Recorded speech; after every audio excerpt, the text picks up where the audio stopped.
യേശു തൻ്റെ ശരീരത്തിൽ മരിച്ച ശേഷം ജീർണത വിട്ട് ഉയർത്തെഴുന്നേറ്റു. ഇവിടെ പ്രകടമായ ദൈവത്തിൻ്റെ സർവാധീത ശക്തി അഥവാ സൂപ്പർ നാച്ചുറൽ പവർ ആണ് ഓരോ ക്രൈസ്തവനിലും നിവേശിക്കപ്പെട്ടിരിക്കുന്നത്. ഇതേ ശക്തിയുടെ അച്ചാരം തന്നെയാണ് മറ്റു മതസ്ഥരിലും നൽകിയിരിക്കുന്നതും. ഈ ലോകത്തെ സകലരുടെയും പാപവിമോചനത്തിനായിട്ടാണ് യേശു കുരിശിൽ രക്തം ചിന്തിയത്. ഈ ബലിയർപ്പണത്തിൻ്റെ കൃപാവരം സകലർക്കും അവകാശമാണ് എന്ന ഉറച്ച ബോധ്യത്തോടെ നമുക്ക് ഈ ആത്മീയ രഹസ്യങ്ങൾ ഗ്രഹിക്കാം. അങ്ങനെ യേശുവിൻ്റെ മരണവും പുനരുത്ഥാനവും എന്ന് പറയുന്നതിൽ യേശു തൻ്റെ ശരീരത്തിൽ മരിച്ചു എങ്കിലും യേശുവിൻ്റെ ആ ശരീരം ഇതാ ജീർണത വിട്ട് പുതിയ ശരീരമായി ഉയർത്തെഴുന്നേറ്റു. ഇവിടെ പ്രവർത്തിച്ച ആ സർവാതീത ശക്തി, ആ ശക്തിയാണ് ഒരു ക്രിസ്ത്യാനിയുടെ ഉള്ളിൽ ഇപ്പോഴും നിവേശിപ്പിച്ചിരിക്കുന്നത്. ഇതൊന്ന് ഭാവനയിൽ കാണണമെങ്കിൽ ഈ ബലിപീഠം നമ്മൾ മനസ്സിലാക്കേണ്ടത് വിശുദ്ധീകരണത്തിൻ്റെ ബലിപീഠമേ സ്വസ്തി, കർത്താവിൻ്റെ കബറിടമേ സ്വസ്തി. അപ്പോൾ എന്തെല്ലാമാണ് ഈ ബലിപീഠം? വിശുദ്ധീകരണത്തിൻ്റെ ബലിപീഠം കർത്താവിൻ്റെ കബറിടമാണ്. ഈ കർത്താവിൻ്റെ കബറിടത്തിൽ കർത്താവിനെ അവർ കബറടക്കി കഴിഞ്ഞിട്ട് ആ 3 ദിവസം അതിൻ്റെ ഉള്ളിൽ എന്താ സംഭവിച്ചതെന്ന് വിശ്വാസത്തിൻ്റെ നയനങ്ങളിലൂടെ ഒന്ന് കാണാൻ ശ്രമിക്കുമ്പോൾ നമുക്ക് കാണാം, അവിടെ ജീർണതയും മഹത്വീകരണവും തമ്മിലുള്ള വലിയൊരു യുദ്ധമായിരുന്നു നടന്നത്. ഒരു വശത്ത് ശരീരം ജീർണിക്കുന്ന അതിലേക്ക് പോകുന്നു, മറുവശത്ത് ഇല്ല, ജീർണിക്കാൻ പാടില്ല, എൻ്റെ നീതിമാൻ ജീർണിക്കാൻ ഞാൻ വിട്ടുകൊടുക്കയില്ല. ദൈവത്തിൻ്റെ സർവാതീത ശക്തി ആ ജീർണതയിലേക്ക് നീങ്ങിക്കൊണ്ടിരിക്കുന്ന ശരീരത്തിൽ ഇങ്ങനെ പ്രവർത്തിച്ചുകൊണ്ട് ആ ശരീരത്തെ ഉയർപ്പിക്കുന്നു. ആ ഒരു മോമെൻറ്റിനെ കുറിച്ചൊന്ന് ചിന്തിക്കുന്നതല്ല. അങ്ങനെ നാച്ചുറലി സ്വാഭാവികമായിട്ട് മണ്ണിനോട് മണ്ണായി ചേരണം. എന്നാൽ ഇവിടെ ദൈവത്തിൻ്റെ സൃഷ്ടാവിൻ്റെ ത്രിത്വത്തിൻ്റെ ശക്തി ആ ഓരോ കോശങ്ങളിലും ജീർണിച്ചു കൊണ്ടിരിക്കുന്ന ഓരോ കോശങ്ങളിലേക്കും കടന്നു ചെന്ന് എപ്രകാരം ലാസറിന്റെ കുഴിമാടത്തിൽ ചീഞ്ഞ് ദുർഗന്ധം വമിക്കുന്ന ലാസറിന്റെ കുഴിമാടത്തിന് മുമ്പിൽ നിന്നുകൊണ്ട് ഞാനാണ് പുനരുത്ഥാനവും ജീവനും എന്ന് പറഞ്ഞ യേശുവിൻ്റെ ആ ശക്തി, ത്രിത്വൈക ദൈവത്തിൻ്റെ ശക്തി ആ ചീഞ്ഞ് ശരീരത്തിലേക്ക് കടന്നു ചെന്നപ്പോൾ ഇതാ ലാസറേ പുറത്തു വരിക എന്ന് പറഞ്ഞപ്പോൾ ലാസർ പുറത്തു വന്നു. എന്താ അവിടെ സംഭവിച്ചു? എന്തെല്ലാം അവിടെ സംഭവിച്ചു? എങ്ങനെയാണ് ലാസർ പുറത്തു വന്നത്? ലാസറെ പുറത്തു വരാന്ന് ഇത്ര ഉച്ചത്തിൽ പറയേണ്ട ആവശ്യം എന്താ? എന്താണ് അവിടെ ആ ഉച്ചത്തിൽ പറഞ്ഞതിൻ്റെ അർത്ഥം? ലാസറെ പുറത്തു വരിക എന്ന് പറയുമ്പോൾ ആരെയാണ് അവിടെ വിളിച്ചത്? മരിച്ചു കിടക്കുന്ന ലാസറിനെയാണോ വിളിച്ചത്? ലാസറിന്റെ പേരെവിടെയാണ്? ഇപ്പോൾ ഞാനിവിടെ മരിച്ചു വീഴുകയാണ്, ഹാർട്ട് അറ്റാക്കായി മരിച്ചു വീണു. എൻ്റെ മരിച്ചു വീണ് ഇവിടെ കിടക്കുന്ന ഈ ഞാൻ എന്ന വ്യക്തിയെ നിങ്ങൾ എന്ത് വിളിക്കും? തോമസ് പോൾ ഇവിടെ കിടക്കുന്നുണ്ടെന്ന് പറയോ? തോമസ് പോളിന്റെ പേര് പോയില്ലേ? എവിടെ പോയി? മരിച്ചു കഴിഞ്ഞാൽ പിന്നെ ആ വ്യക്തിയെ നമ്മൾ പേര് വിളിക്കാറില്ല. തോമസ് പോൾ അവിടെ കിടക്കണമെന്ന് ആരും പറയാറില്ല. എന്താ പറയാ? ബോഡി ബോഡി ബോഡി അവിടെയുണ്ട്, ശവം അവിടെയുണ്ട്, ശവം എന്നാ പറയാ. തോമസ് പോളിൻ്റെ ബോഡി അവിടെ കിടക്കുന്നുണ്ട്. അപ്പൊ പേര് എന്തിനോട് യോജിച്ചാണ് നിൽക്കുന്നത്? ആത്മാവിനോട് യോജിച്ചാണ് പേര് നിൽക്കുന്നത് എന്ന് വേണമെങ്കിൽ പറയാം. അല്ലെങ്കിൽ ആത്മാവ് വിട്ടപ്പോൾ പേര് വിട്ടു, പേര് പോയി.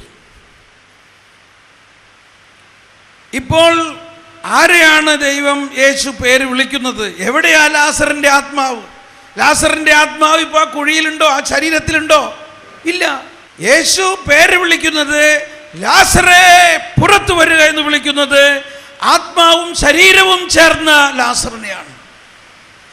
ആ ലാസറേ എന്ന് വിളിക്കുമ്പോൾ മരിച്ച ലാസറിൻ്റെ ആത്മാവ്, ശരീരത്തെ വിട്ടുപോയ ആത്മാവ് വീണ്ടും ശരീരത്തിലേക്ക് കടന്നു വന്ന് ജീർണതയിൽ കഴിയുന്ന ആ അവസ്ഥയിൽ നിന്നും അവനെ ജ്വലിപ്പിച്ച, ജീർണത മാറ്റിയ ആ ശരീരത്തിലേക്ക് ഇതാ ആത്മാവ് കടന്നു വന്ന് അത് രണ്ടും ഒന്നായി ചേർന്നു.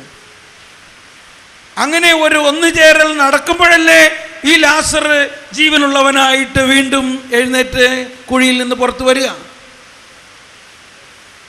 അല്ലേ? ആ ഒരു പ്രോസസ്,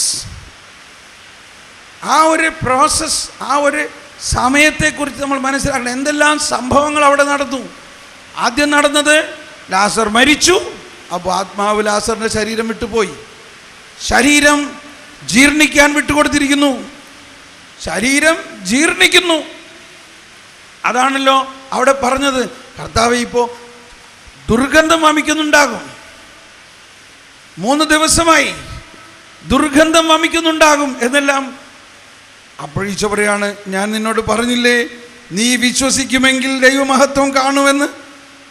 ശരി ശരി ശരി, ഞാൻ വിശ്വസിക്കുന്നു. ഇത് അവരുടെ മണ്ടത്തരം കൊണ്ടൊന്നുമല്ല, നമ്മളെ പഠിപ്പിക്കാൻ വേണ്ടിയാണ് എന്താ വിശ്വാസം. ലാസറിൻ്റെ പെങ്ങന്മാർ യേശുവിൻ്റെ വളരെ അടുത്ത സുഹൃത്തുക്കളാണ്, സ്നേഹിതരാണ്. അവർ ലാസർ മരിച്ചപ്പോൾ ഒരാളെ അയച്ചു. ആളോട് പറഞ്ഞു, നീ അവിടെ ചെന്ന് പറഞ്ഞാൽ മതി, നിന്നെ സ്നേഹിക്കുന്നവൻ രോഗിയായിരിക്കുന്നു, അല്ലെങ്കിൽ നീ സ്നേഹിക്കുന്നവൻ രോഗിയായിരിക്കുന്നു പറഞ്ഞാൽ മതി. ബാക്കി കാര്യമൊക്കെ കർത്താവ് നടത്തിക്കോളും, കൂടുതലൊന്നും പറയേണ്ട ആവശ്യമില്ല. പക്ഷേ കർത്താവ് വല്ലതും ചെയ്തോ? കർത്താവ് പറഞ്ഞു, ശരി നീ പോയിക്കോ. കർത്താവ് വന്നില്ല. കർത്താവിനറിയാം എന്നെ സ്നേഹിക്കുന്നവരെ ഇങ്ങനെ കൊന്നാൻ പറ്റുള്ളൂ, എന്നെ സ്നേഹിക്കുന്നവരെ ഇങ്ങനെ ജീർണിപ്പിക്കാൻ പറ്റുള്ളൂ, എന്നാലേ ഈ ലോകത്തിന് ഉയർപ്പെന്താണെന്ന് മനസ്സിലാക്കി കൊടുക്കാൻ പറ്റുള്ളൂ, ഈ പ്രപഞ്ചത്തിൽ ഏറ്റവും വലിയ ഒരു ശക്തിയെ വെളിപ്പെടുത്തി കൊടുക്കാൻ പറ്റുള്ളൂ. അതിന് പറ്റിയ അവസരമാണ് അവൻ മരിക്കട്ടെ. അങ്ങനെ 2-3 ദിവസം കഴിഞ്ഞപ്പോഴാണ് ഇനി ലാസറിൻ്റെ ഭവനത്തിലേക്ക് ഈശോ വരികയാണ്. അപ്പോൾ ഇത്രയും സ്നേഹിച്ചിരുന്ന ഈ പെൺകുട്ടികൾ പറയുകയാണ്, നീ ഇവിടെ ഉണ്ടായിരുന്നുവെങ്കിൽ ഞങ്ങളുടെ സഹോദരൻ മരിക്കില്ലായിരുന്നു. അവളുടെ ആ വിശ്വാസവും ജൈറസിൻ്റെ വിശ്വാസവും തമ്മിലുള്ള വ്യത്യാസം എന്താ? ജൈറസ് പറഞ്ഞത് എന്താ? എൻ്റെ മകൾ മരിച്ചിരിക്കുന്നു, പക്ഷെ നീ ഇവിടെ ഉണ്ടെങ്കിൽ എൻ്റെ മകൾ ജീവിക്കും. ലാസറിൻ്റെ പെങ്ങന്മാർ 2 പേരും പറയുകയാണ്, നീ ഇവിടെ ഉണ്ടായിരുന്നുവെങ്കിൽ എൻ്റെ സഹോദരൻ മരിക്കില്ലായിരുന്നു. അപ്പോൾ അവർ യേശുവിനെ ഒരു രോഗശാന്തിക്കാരൻ മാത്രമായിട്ടാണ് കാണുന്നത്. ഇതാണോ നമ്മുടെ വിശ്വാസം? യേശു ഒരു രോഗശാന്തി മാത്രം നൽകുന്ന ഒരു വൈദ്യനാണോ? ഈശോ പറഞ്ഞു, അവൻ ഉയർത്തെഴുന്നേൽക്കും. അപ്പോഴും പെങ്ങന്മാർ പറയാണ്, അത് ഞങ്ങൾക്കറിയാം അന്ത്യദിവസത്തിൽ ഉയർക്കുമെന്നുള്ളത്.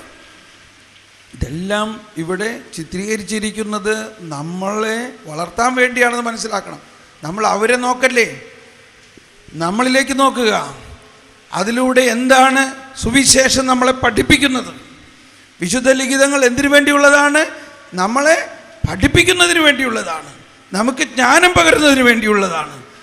ഇത്രയും സ്നേഹിതരായ അവർ തമ്മിലുള്ള വാഗ്വാദം കണ്ടോ? അവൾ പറയുകയാണ്, ഞങ്ങൾക്കറിയാം അവൻ അന്ത്യദിനത്തിൽ.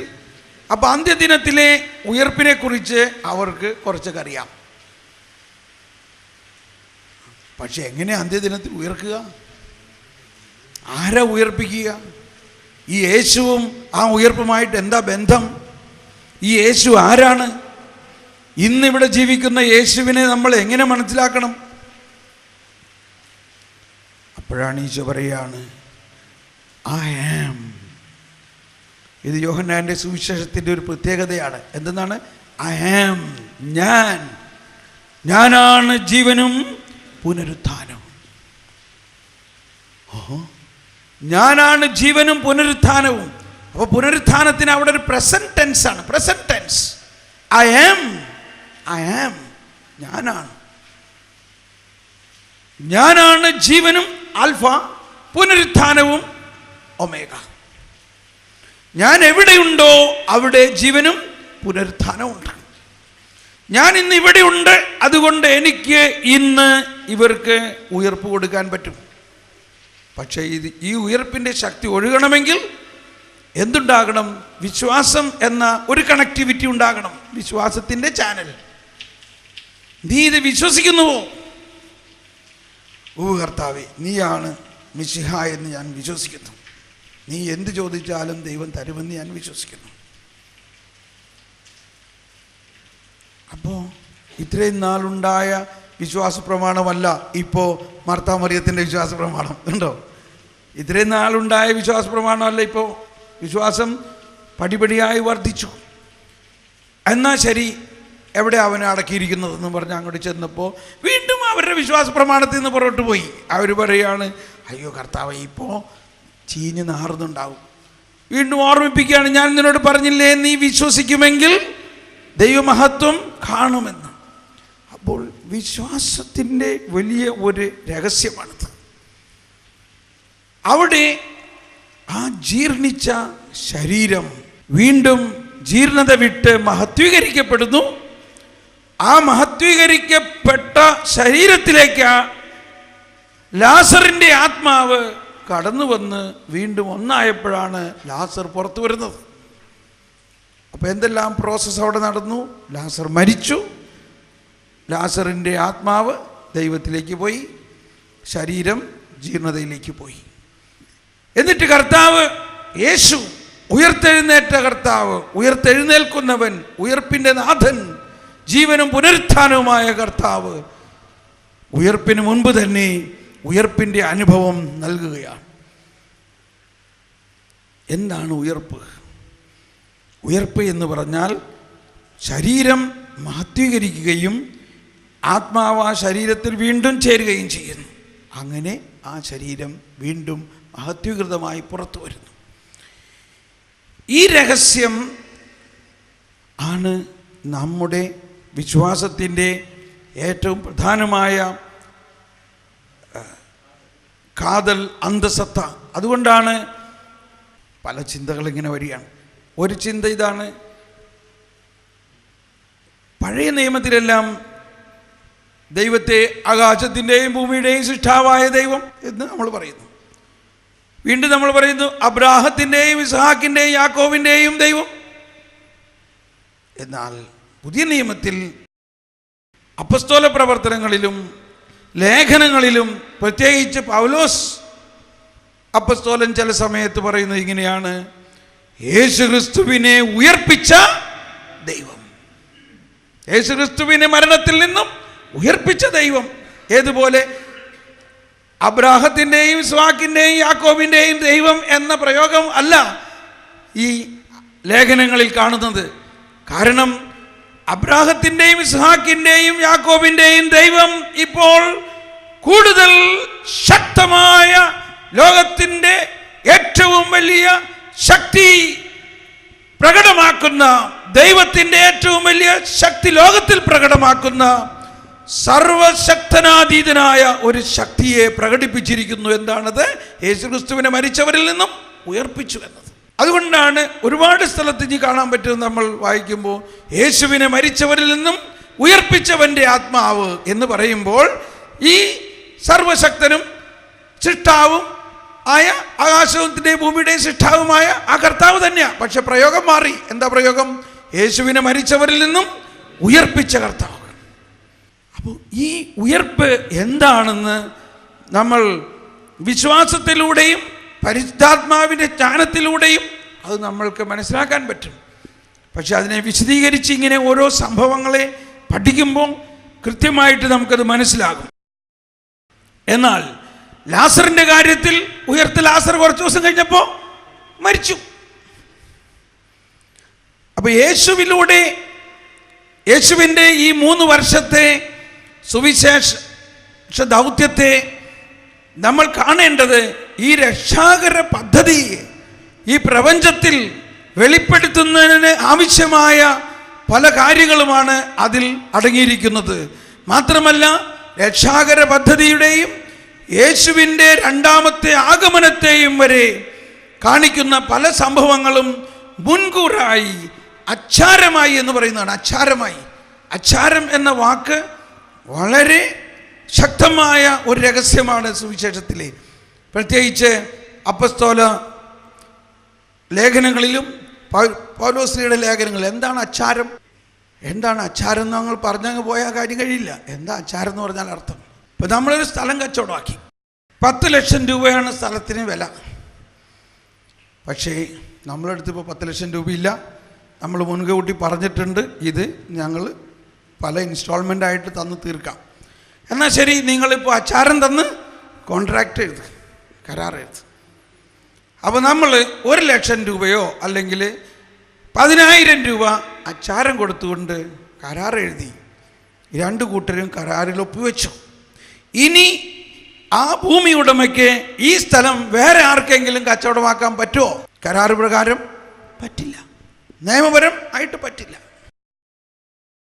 തീരുമാനമൊന്നുമല്ല അവിടെ. ഇനി വേറെ ആർക്കും ആ സ്ഥലത്തിന് അവകാശമില്ല. ഇപ്പോൾ മുൻപ് അക്രൈസ്തവരായിരുന്നവരുടെ ധ്യാനം ഞാൻ നടത്തിയിട്ടുണ്ട്. അക്രൈസ്തവരായവരുടെ ധ്യാനത്തിൽ അവരെ ഏറ്റവും സ്പർശിച്ചൊരു കാര്യം അച്ചാരമാണെന്ന് അവർ പറയാറുണ്ട്. അപ്പോൾ അന്ന് പറയാറുള്ള ഇതാണ്, പൗലോസ്ലീഹ പറഞ്ഞിട്ടുണ്ട്, യേശു തൻ്റെ ആത്മാവിനെ എല്ലാവർക്കും അച്ചാരമായി നൽകി. ഇതാരെക്കുറിച്ചാണ് പറഞ്ഞിരിക്കുന്നത്? ഇപ്പം മാമോദീസ സ്വീകരിച്ചവനെ സംബന്ധിച്ച് അവന് ആത്മാവ് മുഴുവനും കിട്ടിയില്ലേ?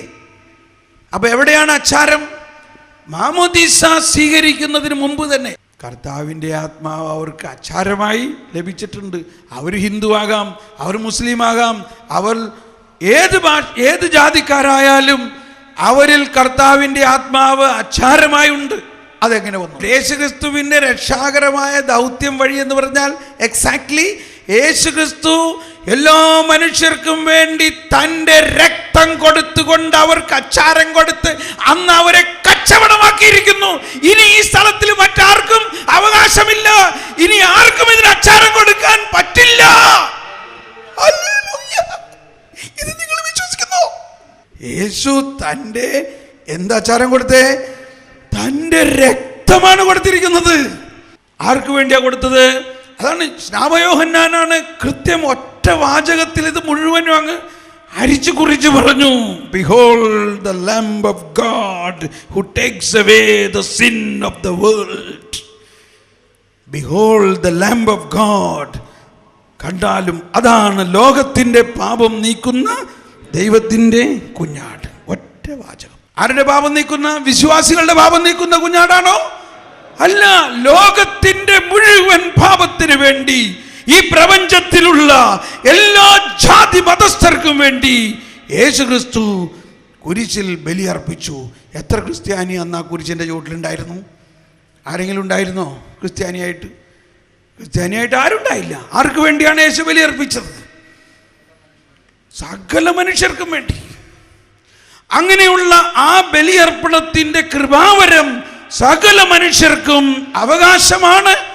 ആ അവകാശത്തിലൂടെ ഒരു വ്യക്തിയുടെ പാപം മൂലമാണ് ഇവരെല്ലാവരും അധപ്പതിച്ചതെങ്കിൽ ആ ഒരു വ്യക്തിയുടെ പാപത്തിന് പരിഹാരമായി മറ്റൊരു വ്യക്തിയായ രണ്ടാമത്തെ ആദം ബലിയർപ്പിച്ചുകൊണ്ട് തൻ്റെ രക്തമൊഴുക്കി, തൻ്റെ ആത്മാവിനെ ഒഴുക്കി പറഞ്ഞു, ഇതാ എല്ലാം പൂർത്തിയായിരിക്കുന്നു, എൻ്റെ ആത്മാവിനെ ഞാൻ സമർപ്പിക്കുന്നു.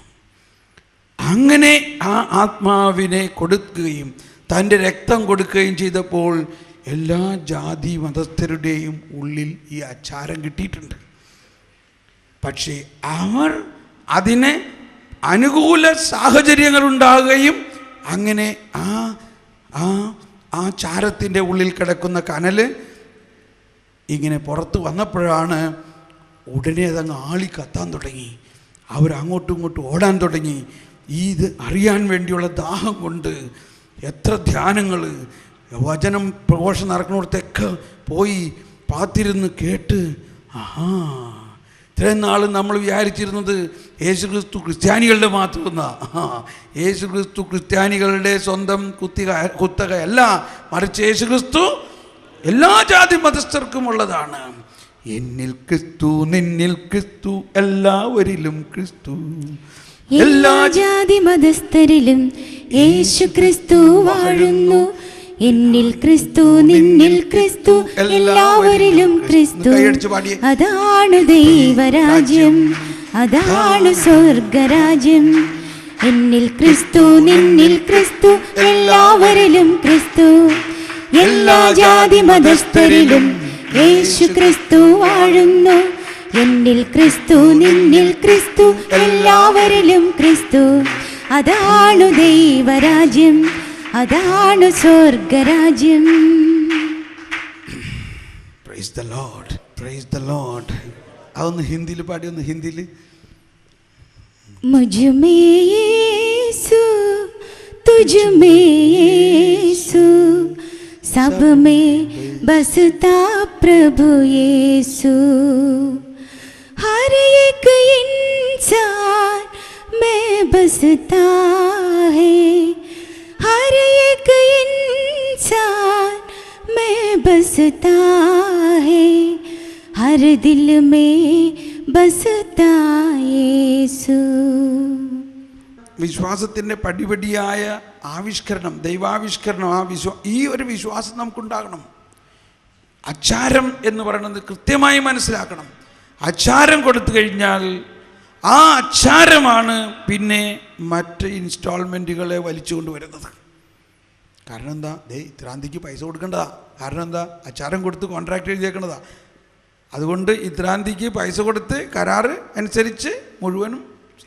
ഈ കരാറാണ് ഉടമ്പടി, തിരിച്ചെടുക്കാൻ പറ്റാത്ത ഉടമ്പടി. അപ്പോൾ ആരുടെയാണ് ഇനിഷ്യേറ്റീവ്? ഇതിൻ്റെ ആദ്യത്തെ ഇനിഷ്യേറ്റീവ് എല്ലാം ആരുടെയാ? ദൈവത്തിൻ്റെയാണ്. The first initiative is from God.